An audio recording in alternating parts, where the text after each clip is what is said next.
Mushoku Tensei is such an interesting series because depending on who you ask, it's either one of the best written stories of all time or a pedophile's wet dream inhibited in every fantasy world ever. And although I do tend to lean towards the first option, I do have to admit that having Rudeus go after young girls in season 1 was a little bit off-putting. But now in season 2 everyone is 18, so it's no longer a problem.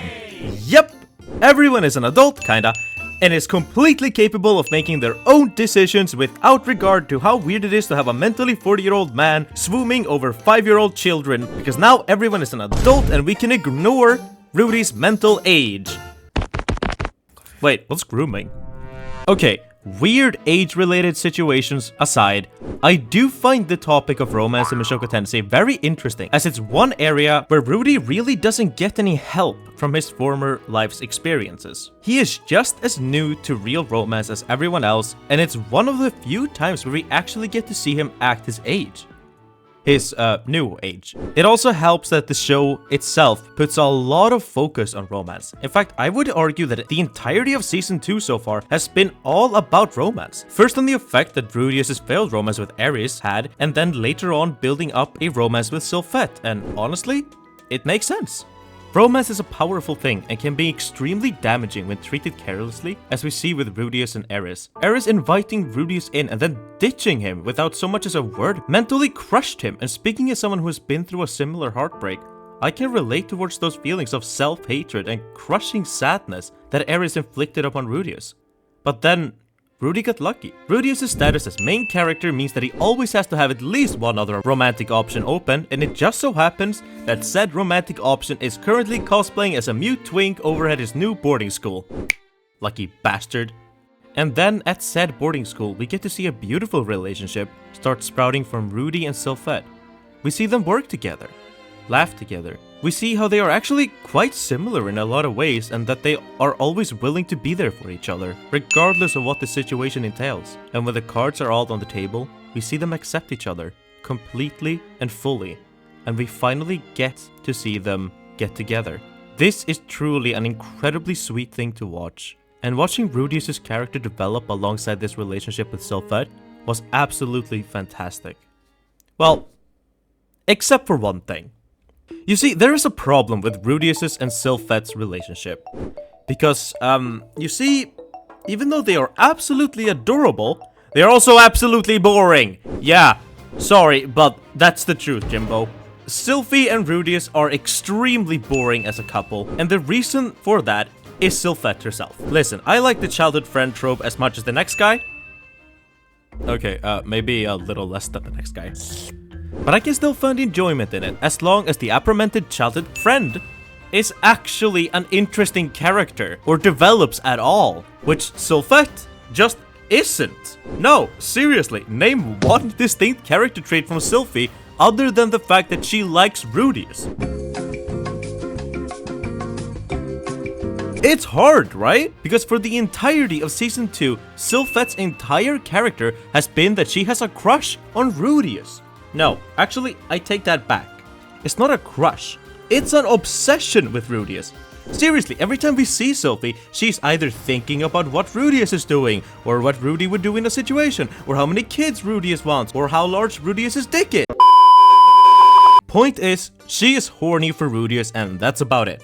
Other than that, she is literally every shy childhood friend ever, and that just isn't interesting, both as a character but also as a partner for Rudeus. I mean, seriously, who here is looking forward to seeing Rudy and Sylphie hang out and talk about their hometown? I literally don't know what they would talk about, and it's because it would literally just be Rudeus talking to a horny wall. Now, I'm not saying that Sylphie is a bad character. Okay, that is what I'm saying, but I don't blame you for liking her. Okay, maybe I do a little, but she had her role to play and she performed it in season 2. Even if her final gambit for Rudeus' heart really should not have worked. I mean, how do you just bring up that Rudeus casually sexually assaulted you when you were kids in front of your employer? That is not the kind of emotions you share, Sylphie. That's the kind of emotions you push into a little box inside your mind and proceed to bury as deep as you possibly can, and then never let out so that it can explode up to the surface 20 years into the future when you're on lunch break watching South Park clips. And then to make that memory the linchpin in the entire plan to get with Rudius? Sylphie, darling, listen. Do you remember the first thing Rudius said when you met him in the library? No? Okay, I'll remind you.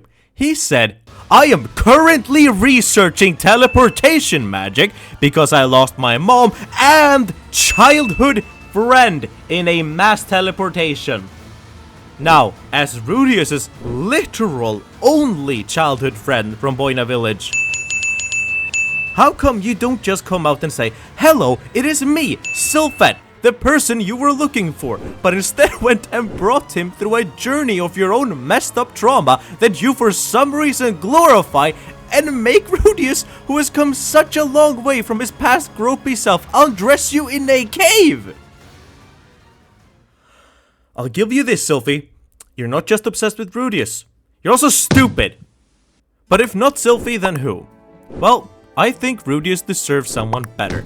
Someone more powerful who can stand by him in the battles to come. Someone who doesn't just learn from Rudius, but also has the skills and experience necessary to teach Rudius. Someone who cares enough about Rudy to travel the world with him. And someone who is emotionally mature enough to not use their trauma memories as a blueprint for a date night! Yes, I am of course talking about Eris. Now, some of you might be thinking, but I thought you hated Eris. You said she was mean! And yeah, this woman is a sociopath with anger issues the size of California. Really? That's the biggest state? I did not expect that. Like, did you know that in the light novel, Eris would sneak into her instructor's rooms during nighttime and casually beat them with a stick? Yeah, this bitch is insane! And that's why I love her. Because unlike Miss Wet Blanket over there, she is an actually interesting character who has opinions and character traits that don't just revolve around Rudius. She has grown so incredibly much in both her relationship with Rudius, but also and most importantly herself and her own character. She is an incredibly gifted swordswoman and wants to live her own life outside of just being Rudius's +1. And her role in the story is so much more interesting because she left. Eris left Rudy and caused an incredible amount of damage to Rudius' psyche. I found the idea of Rudy and Sylphie meeting again kind of amusing, but Rudy and Eris meeting is the thing I'm looking forward to the most in the entire story of Mushoku Tensei. I have dreamt of this moment and actively avoid reading too far into the light novel because I want to experience this moment to its fullest in the anime. Eris growing into the person she becomes at the end of season 1 was one of the reasons I fell in love with this show, and watching her leave, although I understand her decision, made me cry. I trust that seeing Rudy and Eris reunite again will make me bawl my eyes out yet again. And this is why Eris is the best option. And, this is what Eris looks like as an adult. Yep. And guys, looking at the competition, if we want to avoid the pedo show allegations, this is our best option. Stay jinxed. Bye.